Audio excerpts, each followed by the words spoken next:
Hi, I'm Dr. Knight and this is Getting On, the series where we try and stop worrying about getting old and just start getting on. Today I want to talk to you about something which I think is often overlooked but is really important, and that is bone health. So our bones are very important, they're literally the framework that hold us up. But as we get older, our bones can weaken. But why do we care about weak bones? Well, weak bones can lead to fractures. And I don't mean the kind of fracture that you get from a big car crash or if you fall off your bike. I'm talking about the kind of fracture that you can get just from falling off a chair or falling over from a standing height. These fractures are called fragility fractures because essentially they only happen because your bones are weaker and more fragile. And you wouldn't have had these kind of fractures when you were kind of growing up or when you were a kid, falling out of a tree. So it's because our bones are getting weaker. So it's really important that we look into how to strengthen and protect our bones now while we can, so that our bones can take us through into healthy old age.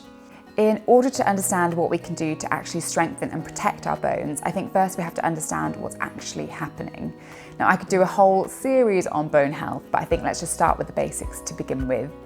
I'm using two really useful resources. So first of all, the Royal Osteoporosis Society and the National Osteoporosis Guideline Group. They're both available online. They've both got really good patient resources too. I'm essentially just reading them and telling you what they have to say so that you don't have to read them, but I do encourage you to go and educate yourself as well if you want to, and I will put the links below for you. So let's get started. So what is good bone health? So essentially, good bone health means having strong, resistant, resilient bones that can do all the things bones are meant to do. So hold us upright, absorb shock, and essentially don't break. Bones are actually living tissue, and they are constantly being rebuilt and broken down and rebuilt and broken down by special cells. But when we hit the age of about 40, our bones start to break themselves down more than they are building themselves up, which leads to weaker bones and therefore can lead to fractures. So let's talk about the science. So new bones are made by special bone cells called osteoblasts, and then bone is broken down by another special bone cell called osteoclasts. So if you imagine when you're a child, when you're growing up, our osteoblasts are working really, really hard to make our bones nice, healthy and strong while we're constantly growing. Bones physically stop growing at about the age of 16 to 18 years old, and then as we get older, especially after we hit the age of about 40, our bone breakdown becomes much more than our bone build-up and our bone remodeling. Bone health is a spectrum from normal strong bone to then more weak and porous bone. And the way we measure bone health and bone strength is by something called bone mineral density, or BMD. Essentially, the stronger the bone, the higher your BMD is. So on the one hand, we have strong, healthy bones with a really high BMD, bone mineral density, and then all the way at the other end of the spectrum, we have weaker, porous bone, which has a low bone mineral density, and that is our osteoporosis. So in the middle of this spectrum, we have something called osteopenia, which is basically bone thinning. It essentially means that your bone mineral density is lower than it should be, but it's not yet so low that we need to start worrying and starting treatments. Think of it as like a warning sign that your bones are actually quite thin, but if you intervene now, you might be able to stop yourself going all the way into that really weak bone called osteoporosis. So now is definitely the time to intervene and start thinking about taking action. So how do we know if we're osteopenic? Annoyingly, osteopenia or weak bones isn't something that you can feel. You don't wake up one day and think, oh, I feel like I've got really weak bones, I'm gonna go and see my doctor. It's something that can actually only be picked up either after you've had a fracture, which is a bit too late, or on something called a DEXA scan. So that's why it's important to know who's at risk so that we know who to scan and who to potentially start bone treatment for. So we've talked about normal bones, we've talked about osteopenia, kind of that middle ground, and then all the way on the other end of the spectrum, we've got osteoporosis, which means porous bone.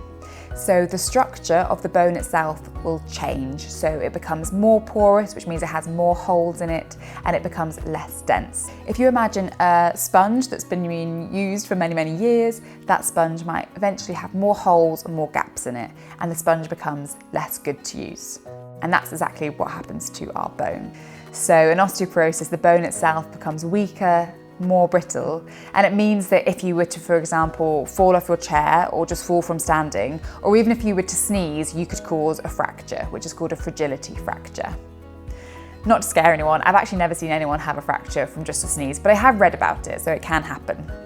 Also, to provide reassurance, if you have already been diagnosed with osteoporosis, it's really common. So 1 in 2 women and 1 in 5 men over 50 will have an osteoporosis related fracture, so you're not alone. Common sites where you might experience fractures and osteoporosis are the wrists, the spine and the hips. And these are the areas that DEXA scan analyses in more detail. Also, it's important to remember that not everyone with osteopenia will go on to have osteoporosis, and not everyone with osteoporosis will have a fragility fracture. It just increases your risk. So, are you at risk of having weaker bones? There are actually quite a few things that can put you at an increased risk of having either osteopenia or osteoporosis. And I'll mention a few of them to you now, but please do go and look on those websites mentioned earlier for a whole list of things. So it can include things like having a family history of osteoporosis, being underweight, smoking, drinking excessively, having a fracture previously from a low impact trauma, so having a fracture before because you've just fallen over, having an early menopause, so menopause before the age of 45, taking lots of steroids, so if you've got any conditions like asthma or osteoarthritis or rheumatoid arthritis, which have meant that you've had to take multiple courses of steroids throughout your life, and also some conditions such as rheumatoid arthritis, thyroid disease and celiac disease. So these are a few things that can put you at an increased risk.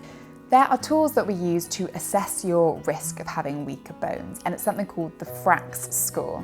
So you can actually type into Google yourself Sheffield FRAX score. That's the tool that we doctors and healthcare professionals use. According to national guidelines, we should be doing FRAX score assessments on any postmenopausal woman or man aged over the age of 50 with any of those risks that we discussed before. That should prompt a bone health assessment, and that will help guide us as to whether or not you need to have your bones scanned with a DEXA scan. Whether you've got really healthy, strong bones already, or you've got osteopenia, or you've got osteoporosis, there's always stuff that we can do to help our bones get even stronger to protect us for the future. So I'm going to refer to the 5 pillars of getting on. So particularly the first 3 pillars, which are eat better, move often, and no more. Number 1, eat better. And in particular, this is in relation to vitamin D and calcium when it comes to our bone health. So basically, we just need to be making sure that we're getting the bare minimum of our vitamin D and calcium, which sounds easy, but actually a lot of us are missing our daily quotas. So vitamin D, we need around 10 micrograms a day minimum. Now, we should get this from sunlight, but living in the UK, you'll be well aware that depressingly, we have very little sunlight, especially during autumn and winter. And actually, a lot of us are vitamin D deficient without even knowing it. So if you haven't been tested, you don't need to get tested, but it's quite likely that you might be vitamin D deficient. So the government and the NHS website actually say that during autumn and winter, we should be taking supplements. All of us in Britain should be taking supplements. So that's something to think about. Just to confuse you a little bit, we need 10 micrograms of vitamin D a day as our minimum, but the way that you buy vitamin D, the unit that you use is something called international units, so IU, and 10 micrograms equal to 400 IU international units, so that's what you need to look out for. You can obviously get it from your diet as well, so dietary sources of vitamin D are kind of oily fishes, red meat, and then fortified food products like cereal and bread have vitamin D in them as well. Calcium, we should be getting around 700 milligrams. That's the minimum we should be getting a day. Again, best to get it from food sources, and food sources for calcium are dairy, leafy greens and almonds. So number 2 is moving often. So we basically need to be doing any exercise or movements that actually put some strain and impact on our bones to get them stronger. So that would involve things like jogging or anything that involves jumping up and down, so kind of like HIIT workouts, that kind of thing. If those things are too high impact for you, actually just weight training and resistance training is also really good. Anything that kind of puts weight through the bones to help them get stronger. Obviously, just take it easy, start at whatever level you're at. So if you want to start with just using your own body weight to do some movements, you could do Pilates, Tai Chi, strength and balance classes, those kind of things. That's a really good place to start.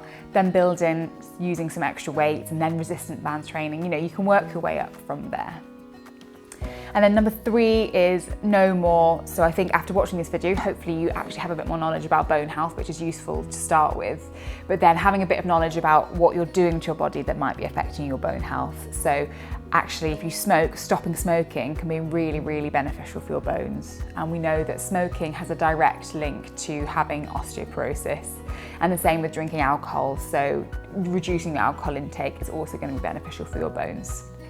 In summary, I hope I persuaded you that actually looking after our bone health now is really important and worthwhile, and it's really worth investing in making sure our bones are really strong today to keep us strong and healthier in the future. Basically, we want to try and prevent our bones from thinning to prevent getting fragility fractures. That's the aim of the game. And today we've talked about a few things that might put you at a higher risk, when you should get your bone health checked out, and some things you can do yourself to try and protect your own bone health. There's literally a million things I could talk about to do with bone health. Watch this space. I'll be uploading some more videos to do with bone health medication, the DEXA scans I was talking about, how the menopause links with bone health. So lots of different things we can talk about in the future. But for now, I hope that this information has tried to help you stop worrying about getting older, and let's just start getting on and looking after our bone health.